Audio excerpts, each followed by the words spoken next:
Bonjour Bernard Stiegler. Bonjour. Les Entretiens du Nouveau Monde proposent cette année une réflexion prospective sur la question de l'automatisation. Être éduqué, c'est surmonter les automatismes, dites-vous. L'éducation est donc centrale. Comment celle-ci doit-elle évoluer selon vous pour le permettre dans ce nouvel écosystème numérique? Alors d'abord, il faut bien prendre conscience du fait que si l'éducation, c'est ce que j'ai appelé hier matin la désautomatisation, c'est-à-dire c'est la capacité à ne pas se comporter de manière mimétique, pulsionnelle,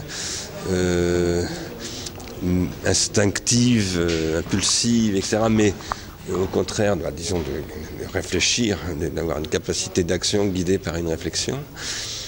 Ce qui ne veut pas dire d'ailleurs que la réflexion précède toujours l'action, parce que parfois je réfléchis en agissant, par exemple un grand pianiste réfléchit en agissant. Je crois qu'il ne faut pas opposer néanmoins la conquête de l'autonomie, c'est-à-dire ce que je viens d'appeler la désautomatisation, à l'acquisition d'automatisme. Et si je pose ce type de problème, c'est parce qu'aujourd'hui nous sommes dans un monde où les automatismes sont en train de s'étendre, y compris au monde de l'éducation, et à peu près à toutes les dimensions de l'humanité. C'est ce que nous appelons l'automatisation généralisée. Et dans ce contexte-là, la tentation évidemment est grande de se mettre en retrait des automates et de se dire on va préserver, sanctuariser par exemple l'école en disant on ne va pas intégrer tout cela. Et je pense que ça serait une grave erreur.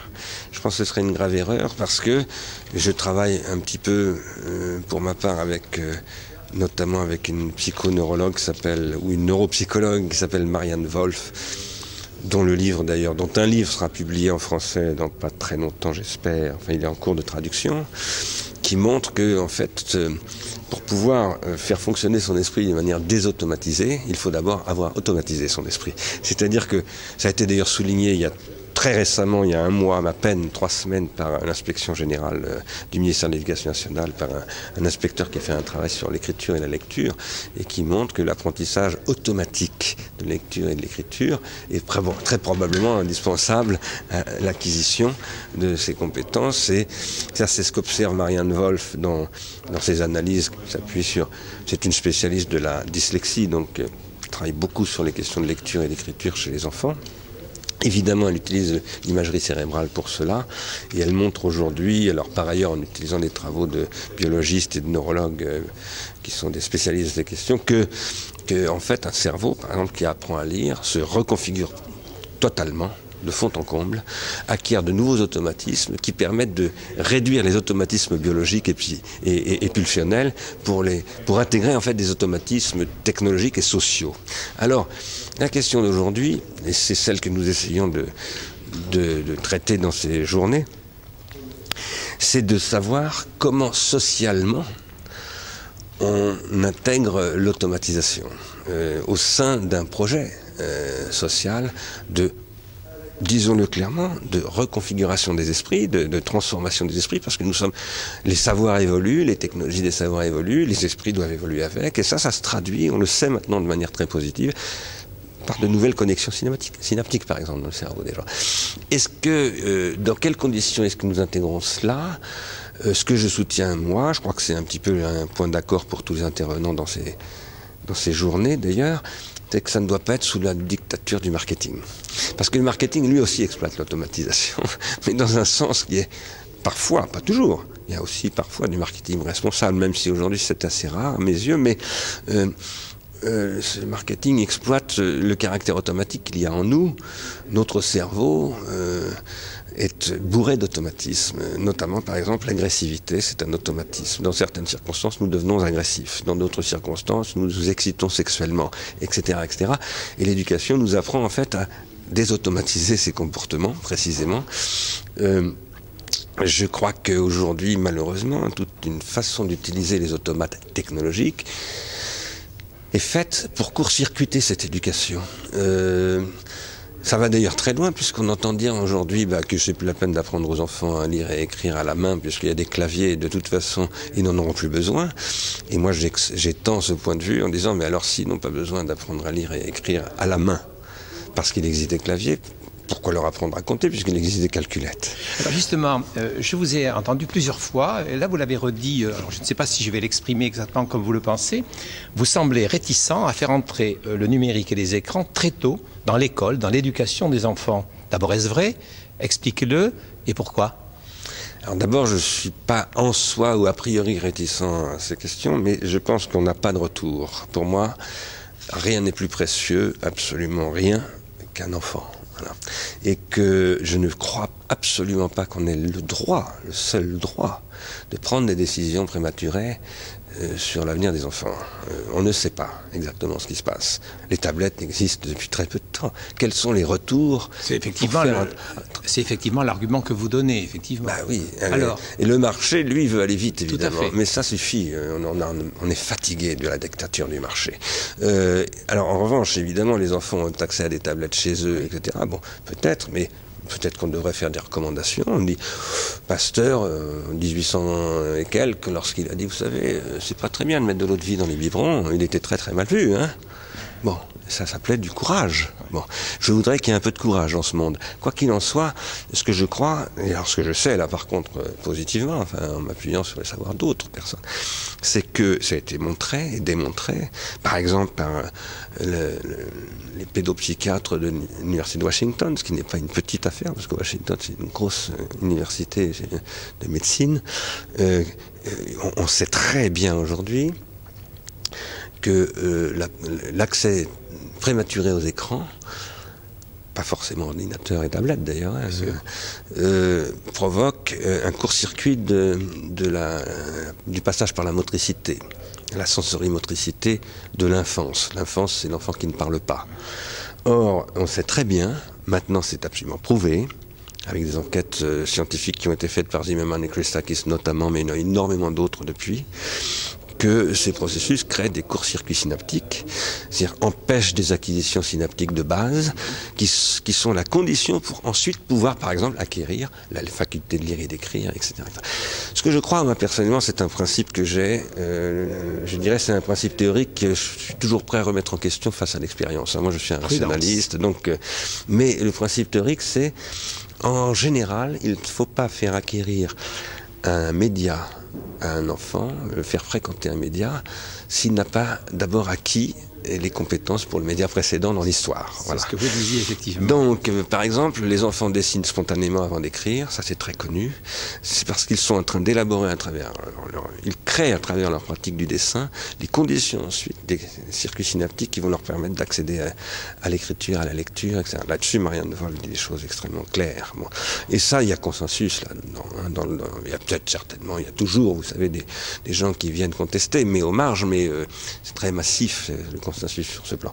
Donc si vous voulez, je pense qu'il y a des choses, alors là pour le coup de bon sens, qui s'imposent. Ça ne veut, parfois, la réalité vient contrarier le bon sens, et quand on en a la preuve étayée par un débat public contradictoire, etc., on s'incline. Mais pour le moment, on n'a absolument pas cela. Pour le moment, on a un marché qui cherche à nous imposer une dictature. Et donc, et surtout sur les enfants, il n'est absolument pas question de se laisser faire. Après, moi, je suis un militant depuis très longtemps de l'introduction du numérique à l'école. Donc, mais par contre, je distingue les militants des ayatollahs, si vous voulez. Dernière question, Bernard Stiegler, si vous me le permettez. L'école, on la critique beaucoup, enfin le système scolaire français, par un fonctionnement top-down. Alors, on oppose le bottom-up au top-down. Est-ce qu'un nouveau statut du collectif n'imposerait pas qu'on revoie ce mode de fonctionnement du système éducatif? Si, bien entendu, il faut le revoir très en profondeur, mais je dirais que ce n'est pas seulement le système éducatif qui est en question, c'est le système scientifique.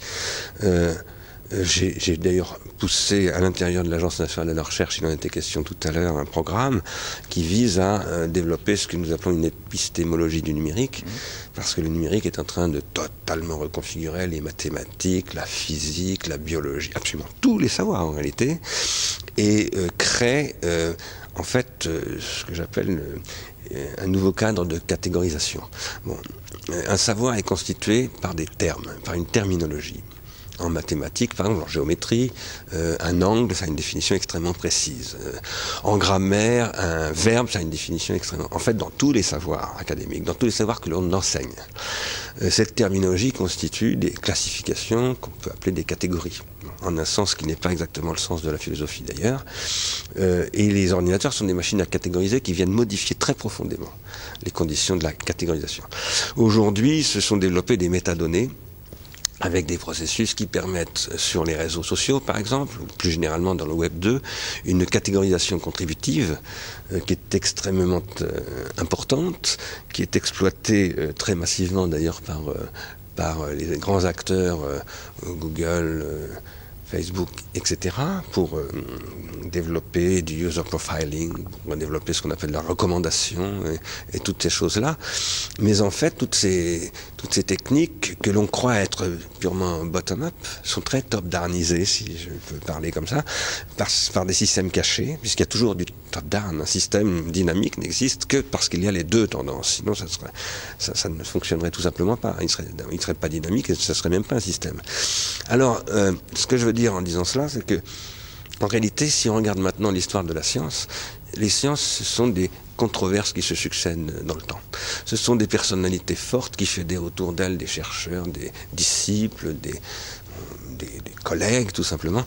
Et ces communautés, mais je parle des écoles d'art, par exemple, je sais pas moi, le fauvisme et le cubisme, je parle de points de vue, comme par exemple à la même époque, le fauvisme et le cubisme, la mécanique quantique et la relativité, je sais pas, Saussure et Chomsky, enfin les saussuriens et chomskiens, etc. Ça, c'est pour le XXe siècle, mais on pourrait montrer que, par exemple, les écoles de philosophie grecque, c'est la même chose, etc. Le savoir se constitue par des confrontations entre des individus de bonne foi, voilà, qui sont de bonne foi, qui s'inclinent devant l'autre quand il démontre qu'il avait raison.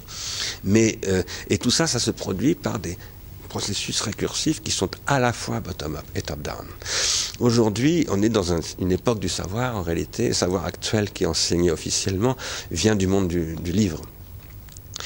Il y a un nouveau savoir qui est en train d'émerger, qui met très mal à l'aise à peu près tout le monde, parce que, en fait, le cycle de reproduction du savoir dans un système comme le monde académique, en fait, est infiniment plus lent que le cycle d'évolution de ces savoirs-là. Et donc, nous avons une espèce de bottom-upisation, tout à coup, des problématiques portées par les élèves eux-mêmes, les étudiants, qui fait qu'on a l'impression que les institutions sont en train de trembler et de vaciller et qu'elles vont s'écrouler.